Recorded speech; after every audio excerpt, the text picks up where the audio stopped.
Okay, and we are live. So good morning, everyone. Welcome to the webinar, What Does Student Engagement Look Like Online? I'm really excited to be offering this webinar today with some partners. So I'll go ahead and introduce myself and let them introduce themselves. So my name is Rhiannon Gutierrez, and I am the Director of Digital Learning for BPS Technology.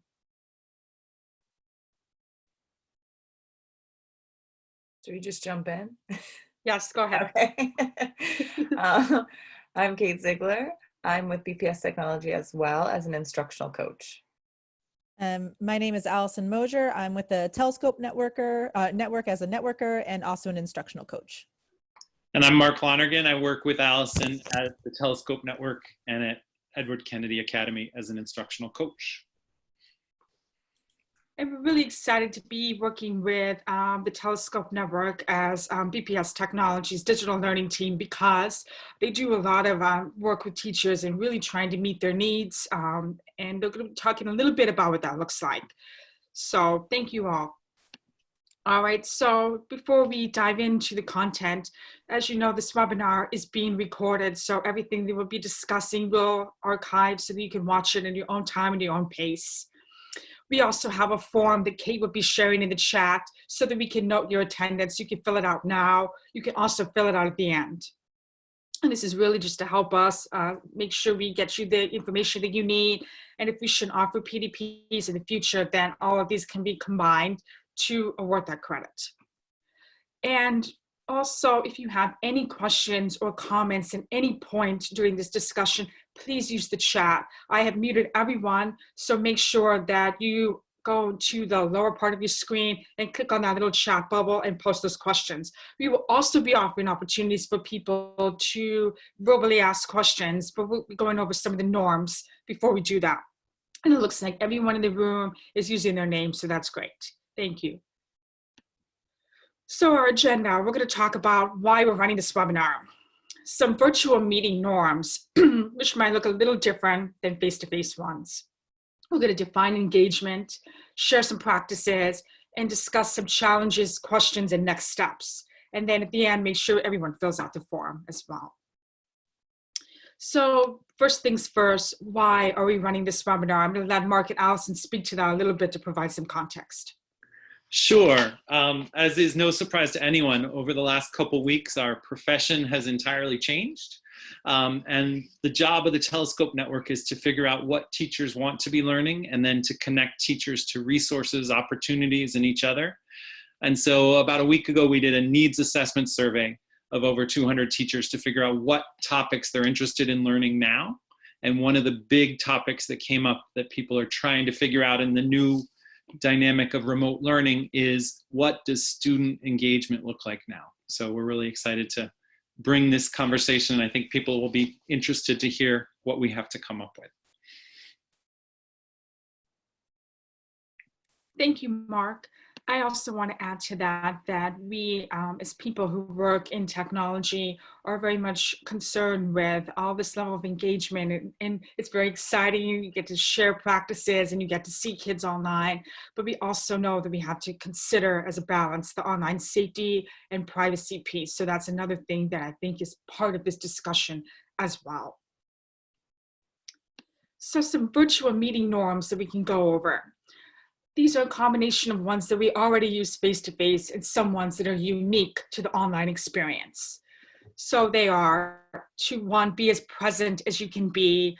We say it like that because we realize that there are some challenges with working remote and being present because you may have family that you have to take care of, among other things. One that's unique to being remote is to mute yourself when you're not speaking. That's just a general practice because sometimes you can be a facilitator and you're talking, and then all of a sudden the participants have this background noise. We want to make sure that there are no distractions, and that also maintains your privacy and your students' privacy. To use video where possible, I think that always adds the human element to it. So if you want to turn it on, you can. To use the chat box to ask questions, because if there is a primary facilitator, that facilitator may have to go through their content. So using that chat box is always a good practice so that you can say what you need to say, and the facilitator will visit that chat box and hopefully answer your questions in real time. That's something I'm going to try to model as much as possible. We also want to assume positive intentions in this space. You know, we're all trying. All the articles that we'll be discussing will be reinforcing this whole idea that, you know, it's going to be tough, but we want to try to be positive through this. And then finally, and this is unique to the online space, in large group discussions, to raise your hand to speak, there is a feature that I'm going to briefly ask you to check out. So if you go to the bottom of your screen, you're going to notice a piece that says participants. And it'll have little people icons and the number of people. If you click on that, it will let you see who's in the room and give you the opportunity to raise your hand. So why don't we all just click on that just so we can demonstrate that we know how to use it. All right, so let's check it out. I've seen a whole bunch of people raising their hand right now. That's great. We can do the visual hand raising as well, which is nice. But let's say someone's video is turned off for privacy reasons, then you would definitely want to make sure that you use the hand raising here. And I can use this as a way to say, okay, this person is asking questions in the chat. They want to speak in the way that I'm speaking right now. So then I will unmute you, and then you can ask that question. Otherwise, everything will be muted. That way you can maintain your privacy as we discuss. So I would ask that all of you lower your hands. Otherwise, I would just do that for you. Okay. All right. Great job. Thank you all. Okay. But I also want to ask people, what do you need to participate? If you wouldn't mind answering that question in the chat. So in these kinds of spaces, especially virtual spaces, what do you need to participate? Let's see what you all have to say about that. All right. So what do you need to participate in online spaces as a learner?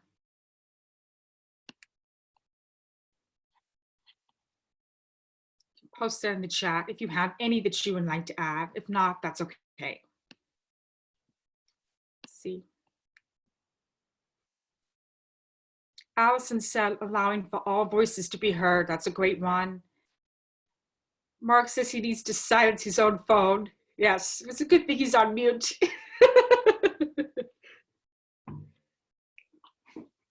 I've actually been in calls where people have their phones turned on. They just keep buzzing left and right, and I don't know how they can possibly focus. So that's a good way to maintain focus. All right, so thank you both for sharing. If there are others you want to add, please feel free to do that. I asked this question because we talk about norms, and we like to establish what some of those are in advance, some of the ones that are pretty, good baseline rules. But then we also want to make sure that people have the space to be able to add and to say, I need more. So with that being said, how can you bring this back to your colleagues and your students when you design your meeting norms? Feel free to use ours, but I also want you to think about some of your own. You can ask your students or colleagues, what do you need in order to participate or to feel safe or to learn? I actually saw this really nice Twitter post the other night where a parent at the Mendel, I believe, shared that their student was struggling in Zoom because there was just too many kids and they felt overwhelmed. And then the teacher took that feedback and created a smaller space. So essentially the teacher was saying, okay, this is what I need to reestablish to make sure that my students feel safe and heard. And it worked better for the students. So what do you need in order to participate, feel safe, or to learn? Now, Kate's going to post this in the chat, and this is largely going to be the space where we're all working, another place for you to have a voice. We have a link to a Padlet. I'm going to take us to it. It will be posted in the chat. And this Padlet is actually going to be a compilation of different kinds of activities we'll do today. So we're going to discuss engagement. Don't fill this out quite yet, so we're going to go through it together.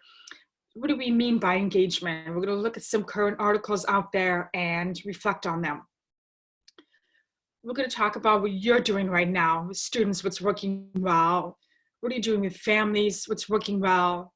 What are some challenges that you're facing? And we know this can be easily populated, so try to think about one that is just lingering that you really want to get answered. What do you want to try? I think that's a nice positive thing. Like, what do you learn from this? What do you want to take back to your practice? And then finally, what questions do you still have? And that's actually something that all of us facilitators really want to pay close attention to so that we can support you going forward. All right, so our first activity is really to think about, okay, what do we mean by engagement? I was initially going to run this where I just say to folks, okay, let's just talk about engagement. What are we seeing? But I think it would help ground us a little bit to see what do we mean by engagement before we get into that piece.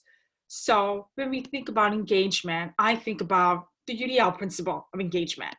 Kate can post a link to the particular principle in the chat as well.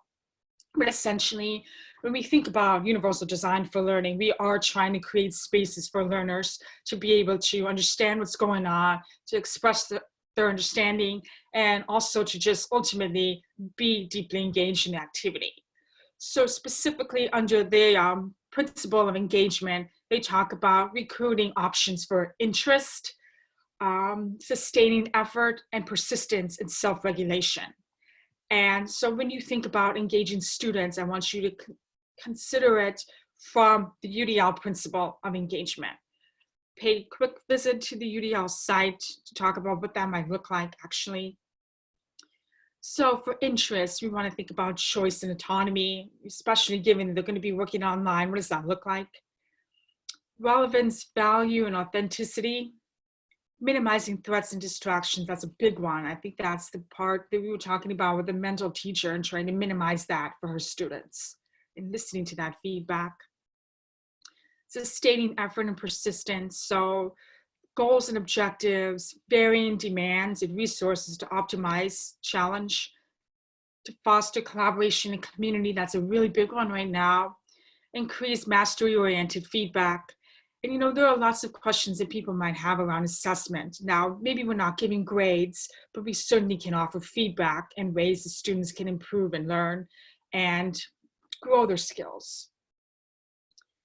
And the self-regulation piece, thinking about motivation, thinking about coping skills and strategies, this is huge. And then self-assessment and reflection. Now, I can't speak to this in great depth. However, I do think there's lots of really great resources that are being put out there by BPS and teachers around social emotional learning and stability. And I also know that they're the experts in that area. So definitely utilize that and share that amongst yourselves so that you can think of some of these strategies to support your students. All right, so that's a bit about engagement. We are talking about engagement with our students, our families, and our colleagues. We want to consider these areas to frame our thinking. Okay, so we have enough of us in here that I'm going to create some breakout rooms. This is a really nice feature of Zoom where maybe a big room is just too much. So let's go into a smaller space and have more intimate one-on-one discussions. And in these breakout rooms, there are 3 things you're going to do. You have about 6 minutes to do it. So it's going to be pretty quick. So on the Padlet, you're going to first open it. And there are numbers here, numbers 1 through 7. I think I'm going to create about 6 breakout rooms rather than 7, just to keep it a little bit smaller, manageable for me. So I'm going to create 6 breakout rooms. So you're going to be choosing either 1 through 6. Okay, I'll create 6 breakout rooms. You're going to be placed into a room that's going to correspond with your number. So if you're in room number 1, you read article number 1. If you're in room number 2, article number 2. All of them are relatively short. So you're not expected to do a deep dive into this article. It's just a skim. What are you noticing here? And then summarize that in 2 to 3 bullets as a comment. So for example, I'm in group 1. I'm going to read this article for a few minutes, talk with my colleagues in the room, and then there's a little section here to add a comment, and that's where you're going to type your comment, okay? And when you're ready to post it, you just hit that little arrow. It's like a right-facing arrow, so you click on that. And you have only 7 minutes, and I will warn you, do a countdown, and I'll also pay a visit to some of the rooms. What I'm going to do is make sure that Mark, Allison, and Kate are in those rooms separated so that they're not all in the same one together. All right, so let's make sure that everybody has the Padlet open because you will need Padlet to be able to access these articles, okay? Kate, would you mind sharing the link one more time in the chat so people have it? Okay, so everyone wants to make sure they have this Padlet open. And Kate shared it in the chat for you all. Okay, and I'm gonna create the breakout rooms and you don't have to worry about monitoring your time. I will take care of that and I'll give you a warning, okay? So, I'm gonna do breakout rooms. There we go. And I'm gonna do 6 rooms. So there's gonna be about 2 to 3 of you in a room.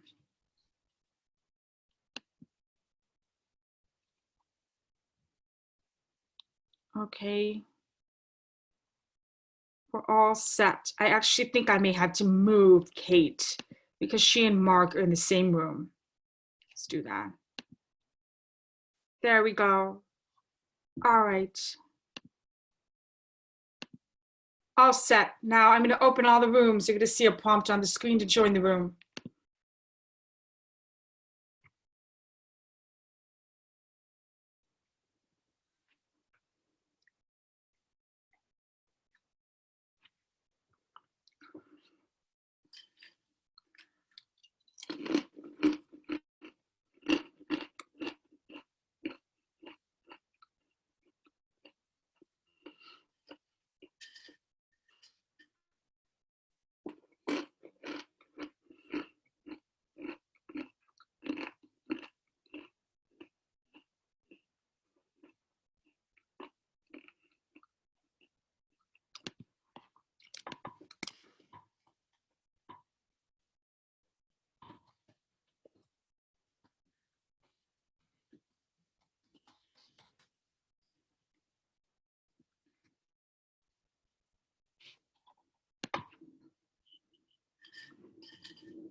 Welcome back.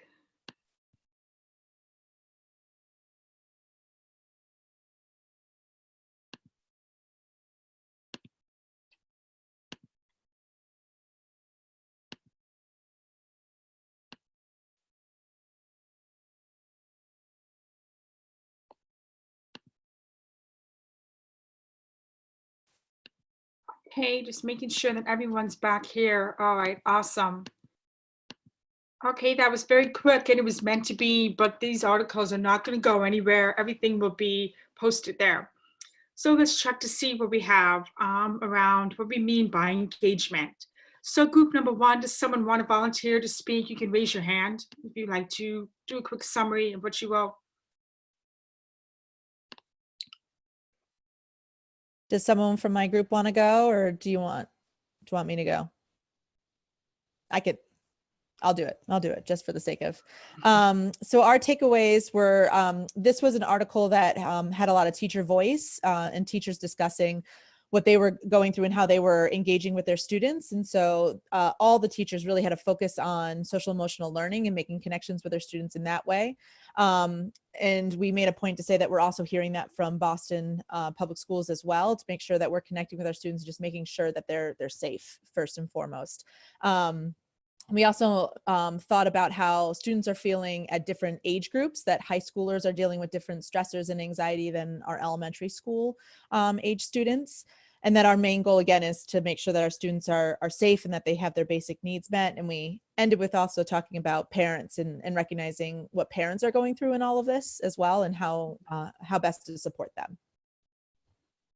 Great. Thank you, Allison. Welcome. What about number 2, distance learning, 6 UDL best practices for online learning? Who would like to share that?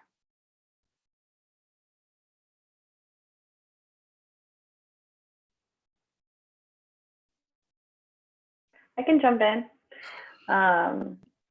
So, I think that with the UDL practices, it's really about being able to think how you're interacting with your students when they're with you, and then what differences, how you can do that now that the students are further away from you. So thinking about how you're going to explicitly teach students how to use the new instructional tools that is coming up, and like really being explicit about how that's being taught to students. Also the asynchronous learning, being able to provide opportunities for students regardless of what's going on at home, or if they're still working, or internet access, if they're watching younger siblings. So thinking about workarounds on how to provide lessons that students can access at different times during the day, and they don't all have to come together at the same time. And then I think, just having students, like I was saying before, a lot of us, I'm sure, use student input to create our, class procedures and routines, thinking about how to include the students in some of the decision making on how the class is going to be structured now that it's being done virtually. And then, just making sure that students are checked in on, and that there's opportunities for that small group and that social interaction between peers, and then also with the teachers. Thank you, Christina. That sounds great.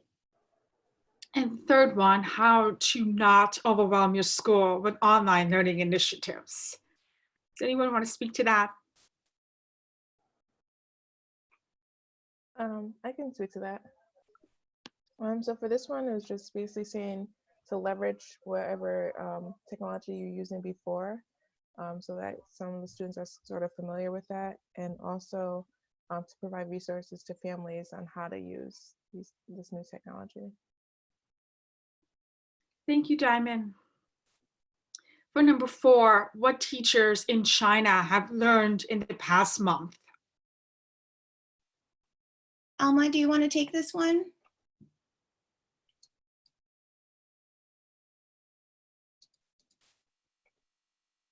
Okay, I'll go ahead.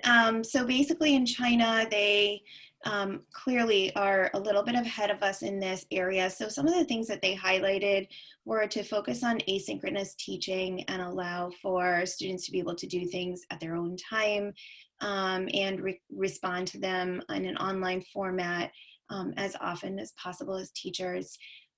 They also highlighted that it's not all about screens. So making sure that there are some workbook assignments or things like that that they can do, that students can do on papers. And even if students can do something and a family member can record them on video and submit that, that's at least not, that doesn't involve them using the screen. So thinking about those types of things. They also talked about for the teacher to have office hours available, and to also connect with the students 3 times a week as a whole, just to make them feel comfortable. and involving the families, making sure that families are aware of what the plans are, because a lot of people are working from home as well, and trying to manage homeschooling alongside their full-time jobs. So just making sure the family is a part of the process and involved in the communication. And then they provided some apps that were helpful for collaboration and video. Thanks, Anita. And we have 2 more left. Number 5, being present in your online course from UC Davis. Who wants to share that?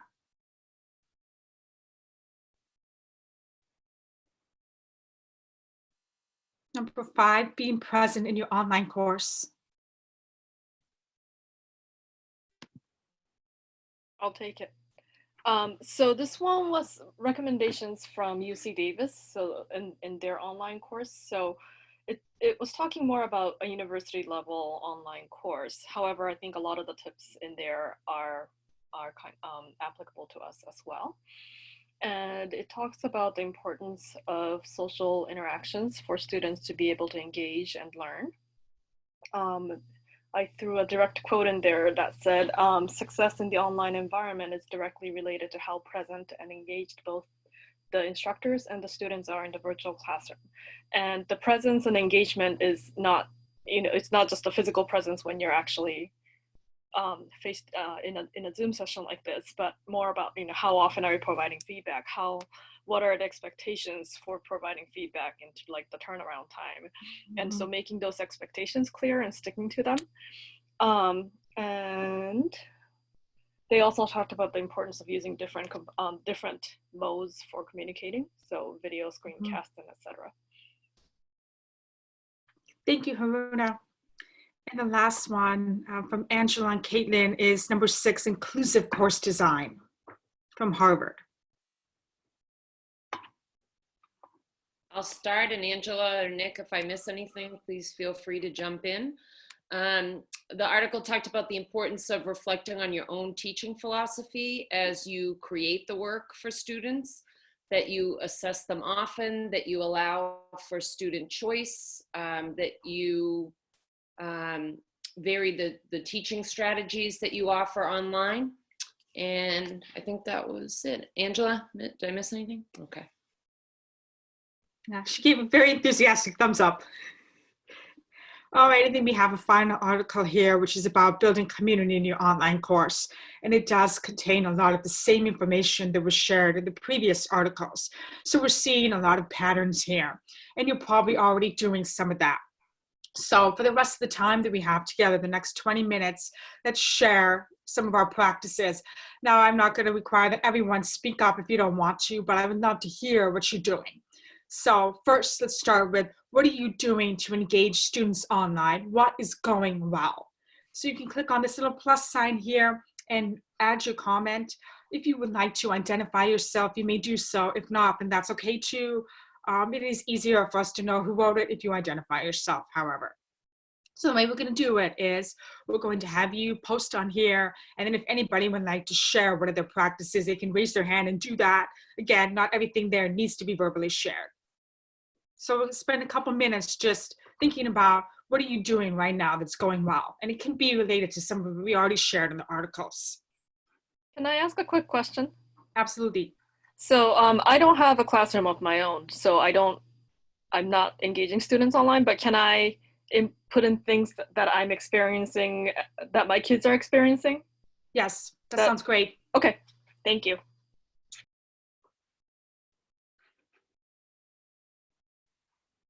And we'll probably see what some of these patterns are here that we're sharing. And these can be some things that maybe we compile and share with the wider BPS community.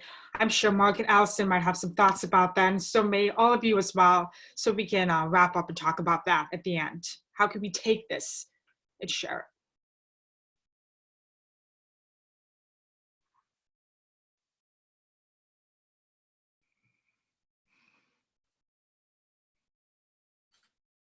Mm-hmm.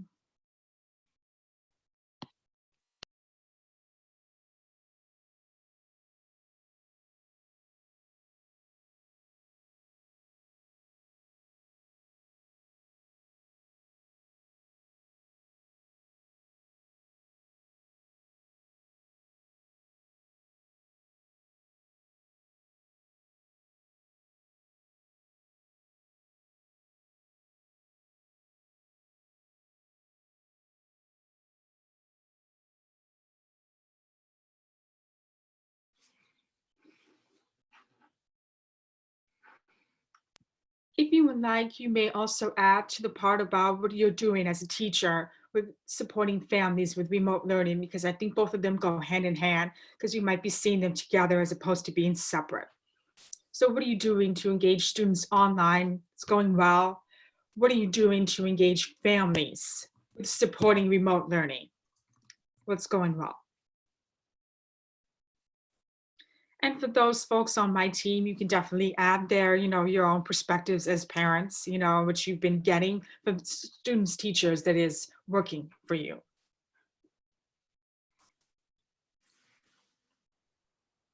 How about our ideas from articles too? Hello? Hello? Hi, Nick. We can hear you. Okay, great. I'm going to post stuff from ideas that I got from some of the articles too on the what do you want to try.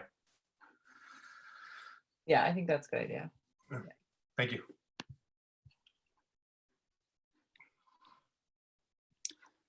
So looking here, looks like most of you contributed to It's Going Well. It's great.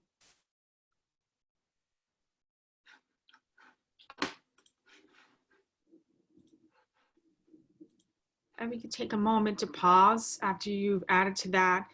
I'd love to hear a share out if anyone's interested in doing that. Does anyone want to share what they're doing with students that's going well or with families? You can raise your hand if you'd like to share.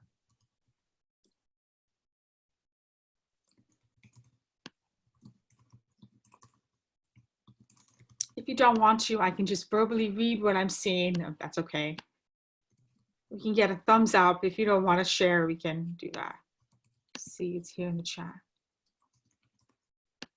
Shar just made like a funny comment here. If you were doing well, would we take this class? Maybe you would. Who knows? All right, Caitlin would like to share. All right, go ahead, Caitlin.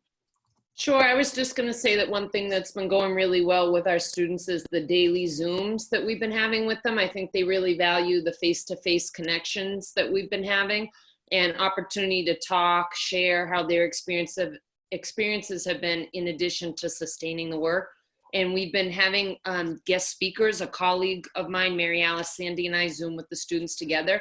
And we like to bring guest speakers on every couple of days, and that's been very entertaining for the students. So one of our BTU organizers came on and played the bongos and sang for the students, and we've had various family members step in and read aloud to the students and have conversations. So that's been a lot of fun and kept it fresh. That sounds awesome. Thank you for sharing that. So we're seeing lots of really cool ideas here. I'm seeing things about students like to have a to-do checklist of doable items. That's really sweet. And lots of Zoom check-ins, asynchronous teaching, some challenges with that. Google Classroom, that's a common pattern. Lots of different ways of connection. It's great. Flipgrid, very popular. And I've noticed a lot of teachers have really jumped on the bandwagon with Flipgrid since this all happened. That's all great, thank you. So we're seeing a lot of video component in there, the need for connection. So what about for families? Is anyone particularly interested about what's going well for families? I'd love to hear from a parent's perspective as well. If that's something that you would like to speak to. As a parent, what do you like getting from the teachers? If anyone would like to share, you may.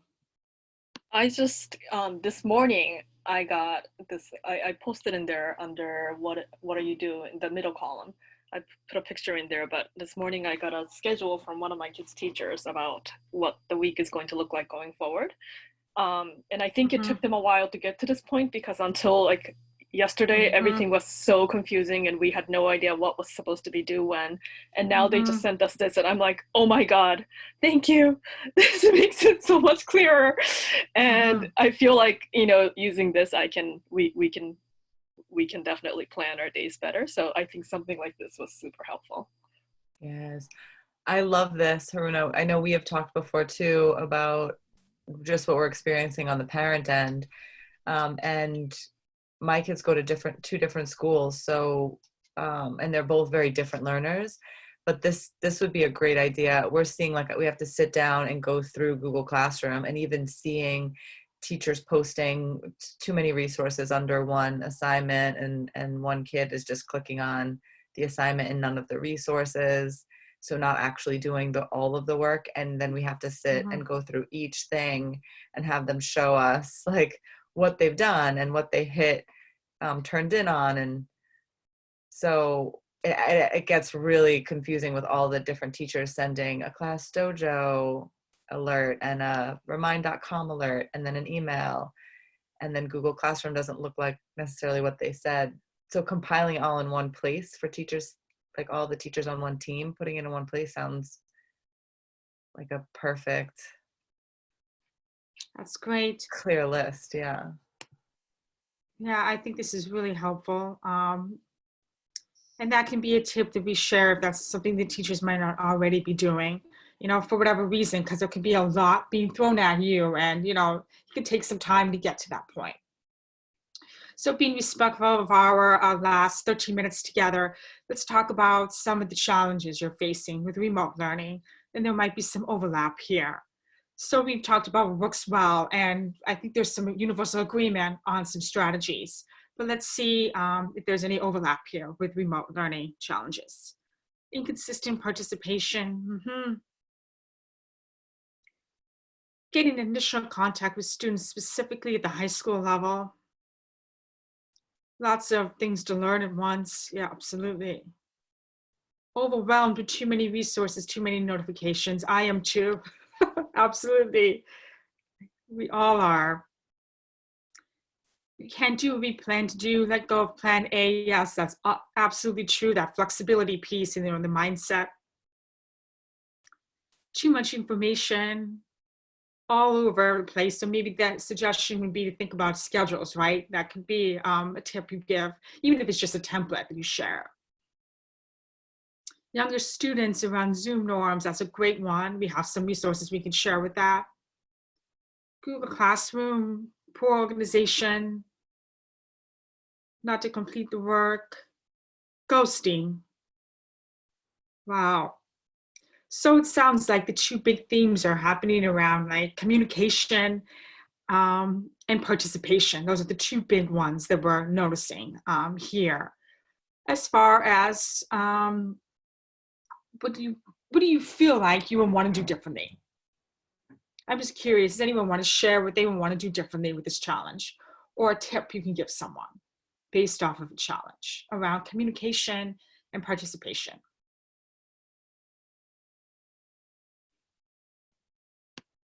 So we have here, for example, communication being too much or all over the place. Do you think a good tip might be to actually think about those schedules and those planned times to reach out to families or to reach out to colleagues? Do you think that would be something you could take with you to address that challenge? All right, go ahead, Allison.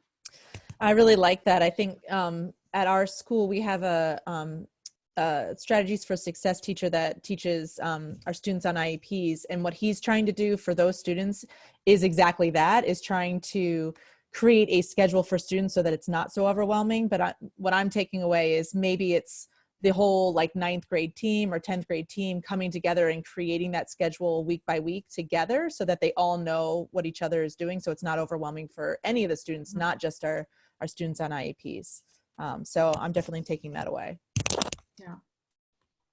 Yeah, that's a good tip. I think that communication is so key here, because I've also heard that people are creating too many Google Classrooms, and then you don't have enough people collaborating or co-teaching in a single class. So they're not sure where to go. I think Haruna may have actually voiced that concern earlier because she was getting emails left and right until this schedule happened. So hopefully this addresses that problem. Yes, I hope so too. Angela, you were asking about Zoom practices. Can one of you from the digital learning team please post that slide deck to the Zoom practices in the chat? So Angela, your question, I think that was you. you were talking about like just safety Zoom norms. I think some of the norms we talked about earlier, you know, in this webinar were around the different practices that we can use in a virtual space for safety. So there's that piece. But then there's also like the actual controls of the Zoom room so that the kids are safe. Yeah, I have those settings. Hold on, honey, it's my turn. So I have the settings, I think, pretty safe. I have a waiting room. I mute the mics. I figured out how to lock screen shares so students can't do that. So I feel like I have that under control. I think for my very young students, my first and second graders, getting them to find a place where they sit and stay in that seat for the entire meeting. We have to have video on because it's being conducted in ASL, so I can't turn that off. Right. But I had a student pretend to shoot everybody the other day. You know, stuff like that is happening. Yeah. And then I turn the video off for that student or put that student in the waiting room. But it just is happening not just for me, but I hear it's happening for other teachers too. So we're trying to teach them the norms, but then they're breaking the norms. Right. What to do when that happens. Yeah. Does anyone have anything they'd like to add to that? Any tips that you may have used in dealing with those specific situations? Would it be different online than it is in person, or would it be the same? Any thoughts? Yeah, that's always an interesting question, Ree, because I had a teacher talking about today about how students aren't completing the work. But I asked, well, like, what's the sort of difference between how many students complete work in the class? So like, what's the change? How big is the change? And she laughed and said, oh, actually, it might be the same. And I was like, I'm imagining there's going to be more students not completing work in the distance learning than in class. But it was interesting that she thought it actually might be pretty similar to the amount of students not completing work in the regular class. So considering how big is that difference is an interesting topic too. Yeah.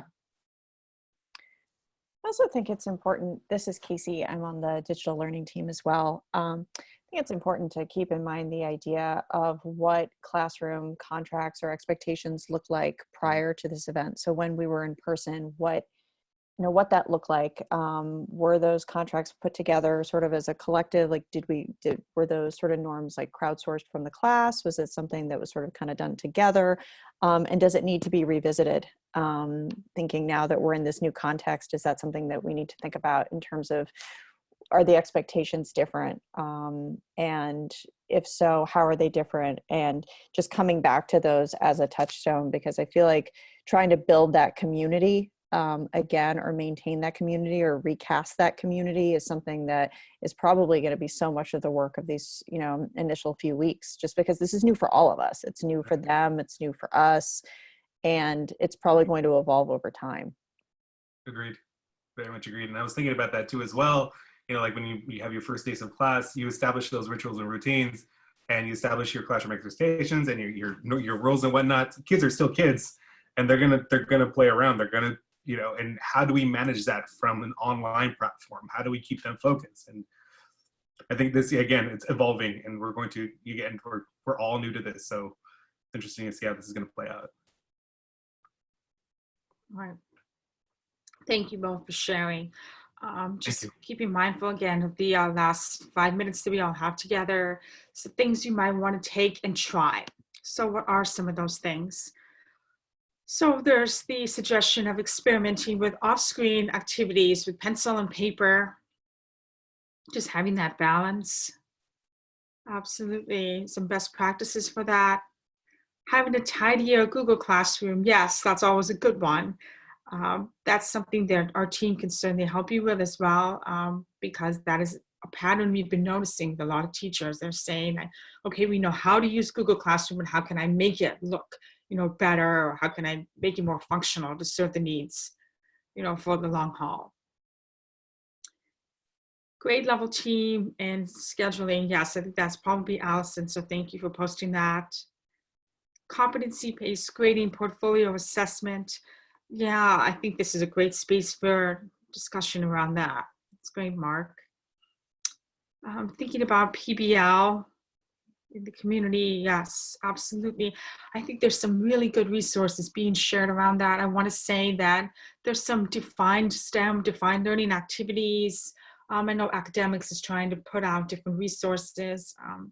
If you go to the bostonpublicschools.org/coronavirus website, the academics at home learning page has been updated in the past few days for some activities that you might want to consider for that. So people also say they want to try new tech skills as well. Absolutely. Try and breakout rooms. That's great. And if you have a basic account with Zoom, breakout rooms come included, so you don't have to pay extra for it. It's already there. You just have to turn them on so you can use them. So these are all great suggestions, and hopefully there's some stuff that has been shared underneath the going well practices and the engagement articles that you can incorporate in your practice or share with a colleague. Let's see. So let's see what else. So as far as questions that you still have, this document will continue to be live so you can add more questions.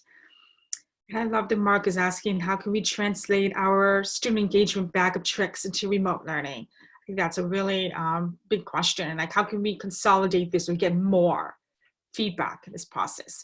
I think Allison wanted to say something. If you want, go ahead. No, I'm just, I appreciate this last column as the Telescope Network. This is a continual, that needs assessment is a continuing piece of this. And the last one I see there on your screen that talks about how do you be a parent when all of this is happening. As a parent of 2 young kids, trying to work and balance those 2 things is really difficult. And I don't think any of us is really doing it well, but Telescope Network, we've heard that on the needs assessment as a huge piece. And so on Friday, we're going to have a group discussion about that. Not to say that any of us are experts, but we're just going to kind of have a conversation about that and hear what people are doing and what they're feeling. So be on the lookout for that. Thanks for sharing that, Allison. And then the final question we have on there, which is a really big one and not an easy answer, best serving special ed students who need the daily face-to-face contact. And I think that that's an ongoing challenge that is certainly not unique to us or to BPS. But I think one of the best things for me, and the Telescope Network is part of this idea too, is the professional learning network is, it's not just the people in your building, it's also the people who are in the state of Massachusetts, around the US.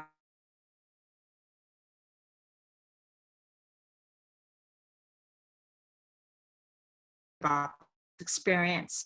I'd be curious to see if they've said anything at all about working with special ed students. And if they have not, what other things are out there? Because a lot of consistency what I've been noticing pretty consistently is around suggestions coming from folks who are in online learning already or who are in higher education and online learning and practices they've used. We also realize that being an adult learner is a little bit different from being a kid too. And there are different practices there. But engagement is still vital really across everything regardless. So I really encourage you to expand your PLN, come hang out with us, come hang out with Allison and Mark, the Telescope Network and other educators. And we were really trying to answer all of your big questions in this webinar. Maybe you have more at the beginning than you do. Maybe you have more now than you did at the beginning. But we're here as resources for you, and hopefully we can pool our collective knowledge to create something for the wider BPS community. So thank you all for your time. I believe Shar might want to ask a question. Go ahead, Shar. I'm not familiar. This is my first workshop, and it went great. My question is, can we set up like a folder or something where we could share what we've developed in terms of, if we develop something for like classroom expectations for K-2 versus high school or whatever, that we can share it so that others can see what we've done and possibly use it?